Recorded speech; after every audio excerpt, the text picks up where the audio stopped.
చాలా బాగా సెట్ అయ్యారు శ్రీలీల గారితో కూడా. అండ్ రాశి ఖన్నా గారితో బాగుంది. సినిమాలో హైలైట్స్ ఏమనిపించాయి మీకు? సినిమాలో highlights I think Pawan Kalyan garu last dance. And మూవీలో పాత ఓల్డ్ సాంగ్స్ కానీ వింటేజ్ లుక్ కానీ అన్న I think this is a trend now. Dhurandhar లో గానీ, మన ఉస్తాద్ భగత్ సింగ్ లో గానీ ఓల్డ్ సాంగ్స్ తో ఓల్డ్ మ్యాజిక్ ని రీక్రియేట్ చేస్తున్నారు. అండ్ మూవీలో శ్రీలీల చాలా చిన్న పిల్లలాగా చేసింది అని అంటున్నారు.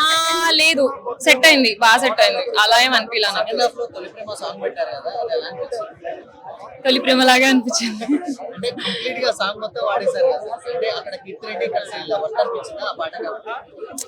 బాగుంది. ఏదైనా పొలిటికల్ డైలాగ్స్ కానీ పొలిటికల్ ఏమైనా తీసుకొచ్చారా? మన పాలిటిక్స్ అంత నాలెడ్జ్ లేదు. హైలైట్స్ అంటే మళ్ళీ అంటే పవన్ కళ్యాణ్ గారు it's like he's peoples man కదా, అది కనిపించింది. గబ్బర్ సింగ్ 2 లా ఉంది అంటున్నారు, మరి మీకు అలా అనిపించిందా? నాకు అనిపిలా, నాకు వేరే ఫ్లేవరే అనిపించింది.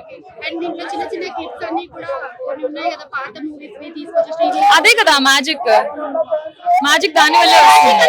స్క్రీన్ ప్లే ఎక్కువ ఉందా లేకపోతే శ్రీలీల ఇద్దరిది ఈక్వల్ ఉందండి. తనది డిఫరెంట్ జానర్, తనది different genre. Vintage Pawan Kalyan చూసినట్టు అనిపించిందా మీకు? సేమ్ పవన్